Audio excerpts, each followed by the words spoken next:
Assalamualaikum, perkenalkan kami dari kelompok 5 dengan anggota saya sendiri, Putri Kumala dengan NIM D600-200-101.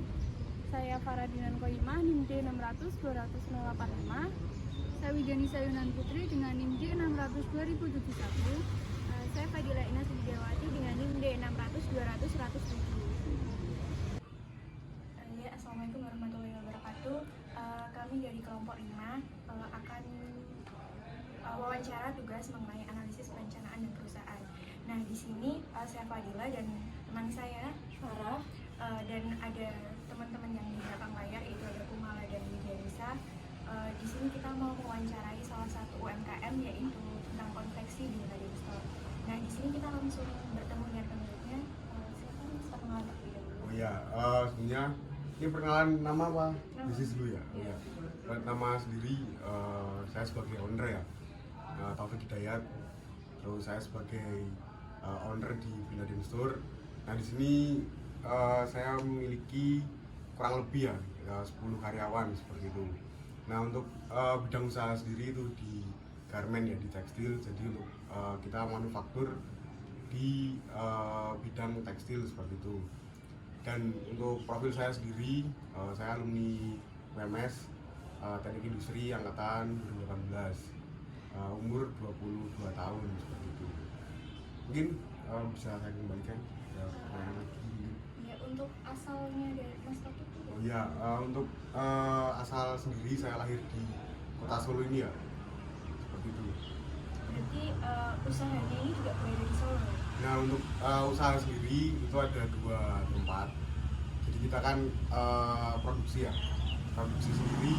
Kita nyari bahan dari supplier, kemudian untuk menjahit, saya punya menjahit di kota Bandung seperti itu. Dan untuk satu sektornya lagi, untuk terutama untuk sablon jadi ada 2 ya yang kita bikin. Sebenarnya ada banyak, cuman yang saya sebutkan 2 dulu. Jadi yang pertama ada untuk printing, itu kita kerjakan di Solo. Kemudian yang untuk sablon plastisol kita kerjakan di Bandung. Dan untuk produksi seperti jaket, kemudian kanvas dan lain sebagainya kita produksi di Bandung seperti itu. Untuk usahanya sendiri udah berjalan berapa tahun? Nah untuk usaha sendiri, saya mulai usaha itu tahun 2018. Jadi ketika masih SMA ya, jadi sebelum masuk kuliah saya nyoba-nyoba istilahnya kalau kata orang bisnis ngelobi kayak gitu di suatu instansi, itu di Pondok Pesantren As-Salam kayak gitu. Jadi saya bikin jaket angkatan pada waktu itu, terus bisa tembus alhamdulillah ya 200 pieces kayak gitu untuk awalnya.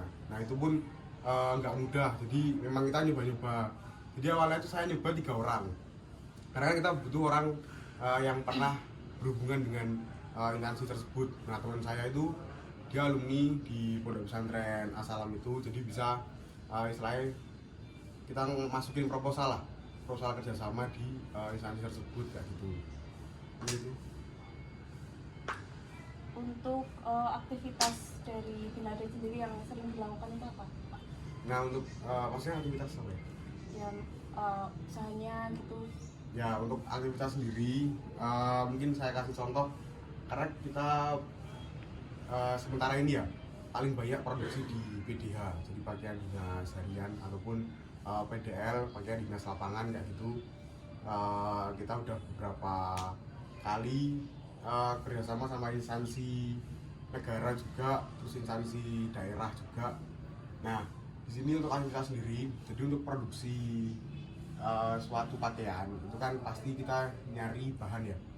Nah kita punya kerjasama dengan toko bahan, beberapa toko bahan. Jadi tergantung kita mau bikin apa.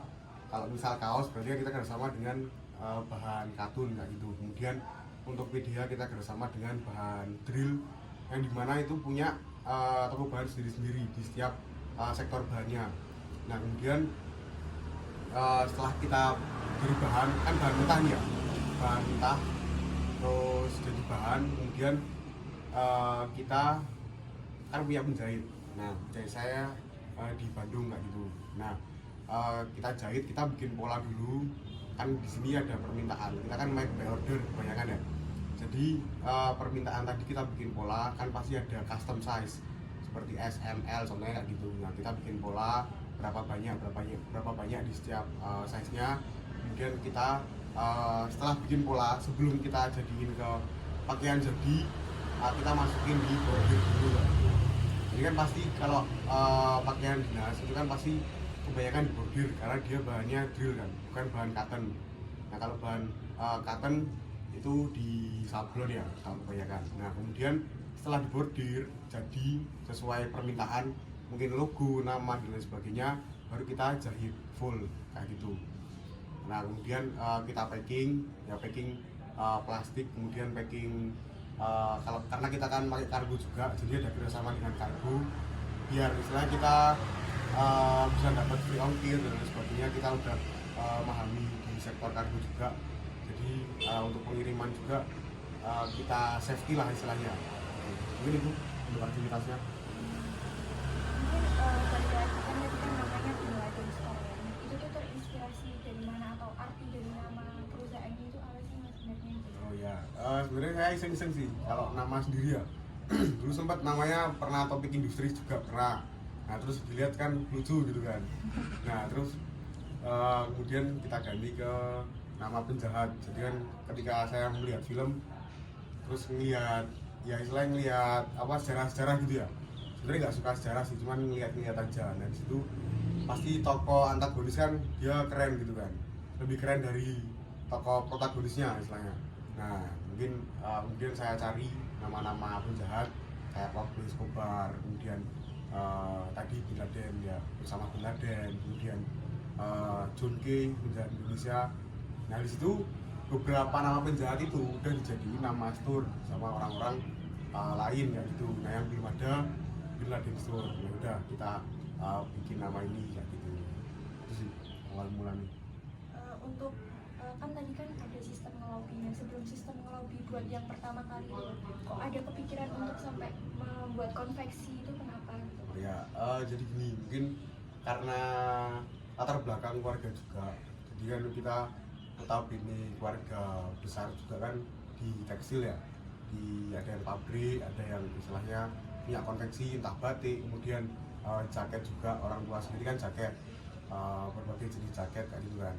Nah kita manfaatin hal itu sih. Jadi kalau menurut saya pribadi ya nggak semua orang semua orang pasti punya privilege sendiri-sendiri ya, terutama untuk masalah kehidupan, entah orang tuanya di dinas ataupun di bidang usaha. Tapi itu nggak ngaruh sih sebenarnya, nggak mengaruhi kita mau apa enggaknya di bidang ini gitu loh. Kan kita kuliah juga kan di teknik industri, terutama di teknik lah, yang dimana kan kita pasti didoktrin terus juga diarahkan di perusahaan yang memang bergerak di manufaktur ya, terutama kalau di industri. Nah di sini mungkin ada kemauan dulu sih, mungkin kemauan nanti ada pertanyaan sendiri ya. Oh iya mungkin itu dulu. Tadi kan produk-produk yang dihasilkan udah disebutkan ya segalanya. Nah untuk strategi usaha, nah strateginya tuh apa sih yang bisa dipelajari mungkin sama teman-teman yang lain nanti kok bisa berkembang sebesar ini juga gitu. Untuk strategi usaha sendiri sebenarnya kalau dulu ya kita awal-awal 2018-2019 itu masih sampai sekarang juga sih, kalau masalah nembusi, kalau namanya kita tangan pertama ya untuk sebuah produksi itu pasti kita ngelakuin namanya nembusi. Maksudnya kita masukin lah, istilahnya masukin, kalau misalnya masih organisasi mungkin bisa mulut ke mulut, tapi kalau misalnya organisasi besar itu kita pakainya proposal kerjasama kayak gitu. Nah jadi kita udah ngelakuin mulut ke mulut, kita nembusi orang yang istilahnya bisa megang lah di suatu organisasi tersebut. Kita punya kenalan kayak gitu misalnya. Kalau misalnya nggak punya, kita datang sendiri, kita nawarin produk kita, ataupun untuk strategi sendiri, karena sekarang kan kalau tetap kita ngelakuin mulut ke mulut, tapi kalau misalnya nggak pakai digital marketing kita juga susah. Jadi untuk usaha sendiri sejak 2020 kita udah iklan juga di platform ya, di beberapa platform. Kita belajar iklan juga karena dari teman-teman teknik industri banyak yang memang dia usaha di iklan, dan memang udah berjalan bertahun-tahun, dan saya lihat juga dari omset teman-teman yang bergerak di iklan besar-besar juga gitu kan. Nah di sini kita juga berusaha ikut juga lah gitu kan, mumpung punya circle yang misalnya sama-sama bisnis dan lain sebagainya, kita juga ikut iklan entah di Facebook, di Instagram dan lain sebagainya gitu, untuk masalah strategi ya. Jadi kita manfaatin momen juga, manfaatin masa sekarang yang lagi tren apa sih, kita iklan di situ. Tapi belum sempat ke TikTok karena kan ada beberapa agak ribet sih sebenarnya kalau mau iklan di TikTok ya. Jadi belum sempat ke TikTok juga. Cuman kita baru misalnya baru mulai lah di TikTok kayak gitu, untuk yang platform terbesar saat ini ya. Itu sih. Untuk kiat-kiat dari keberhasilan selama 4 tahun ini dari Binladen itu gimana Mas? Mungkin maksudnya kiat-kiat Kayak ya biar usahanya bisa sesukses ini, udah sampai 4 tahun jalan gitu. mungkin ini sih, kalau ya dihitung sukses ya belum, tapi kalau mungkin udah jalan gitu ya. Untuk usaha kan kita juga misalnya baru fokus kan bisa ya fokus baru setelah lulus ini ya kan. Saya juga baru lulus 2 bulan lah, hampir 3 bulan ini. Nah di sini mungkin kita dikit, jadi selama kuliah juga karena banyak aktivitas di perkuliahan ya. Sebenarnya kalau kuliahnya nggak terlalu banyak, cuman di organisasi ataupun kegiatan lah di luar perkuliahan itu kan banyak. Jadi di sini intinya dalam bisnis itu yang paling penting itu fokus kayak gitu. Karena yang pertama kita mikirin usaha kita, produk kita, mulai dari produksi, terus juga dari teman-teman di sini yang industri pasti tahu ya namanya tata produk dan sebagainya, K3 ya. Nah di sini banyak sekali resiko tetap. Jadi dalam bisnis pasti banyak resiko, banyak misalnya kesalahan. Karena kalau misalnya teman-teman nggak konsisten, nah itu pasti males sih kalau misalnya bisnis. Karena kalau teman-teman nanti ikut di perusahaan, nyari hiring di perusahaan, kemudian diterima di perusahaan, pasti kan kita cuma yang penting kerja digaji kan. Kita nggak mikir gitu istilahnya apa yang bakal nanti terjadi, apakah nanti produknya akan cacat. Terus mikir sejauh itu kan nggak mungkin. Beda dengan teman-teman punya usaha sendiri kan. Dan yang jadi kiat juga gini sih, kalau aku, karena kan di sini teman-teman dari angkatan kan juga udah banyak yang lulus ya, hampir 3/4 angkatan udah lulus kayak gitu kan. Ya kita untungnya dari teman-teman yang udah lulus, yang udah kerja juga terbuka nih masalah istilahnya income tetap ya. Nah di sini kebanggaan sih, ada kebanggaan tersendiri dari teman-teman kalau misalnya punya opsi bisnis dan teman-teman bisa fokus di bisnis dan bisa mencapai angka income dari teman-teman yang kerja di perusahaan, itu pasti punya kebanggaan gitu. Wah aku dengan usaha aja bisa dapat yang mungkin sama ataupun lebih dari teman-teman yang istilahnya kerja di perusahaan, kayak gitu sih yang jadi motivasi. Jadi yang pertama konsisten, tetap banyak yang orang yang istilahnya nggak mau, terus istilahnya mati lah di tengah jalan karena dia udah ngerasa rugi, udah ngerasa resiko usaha banyak. Terus yang kedua istilahnya yang pertama kan konsisten, terus kedua ya itu tadi bisa apa ya, motivasi diri lah.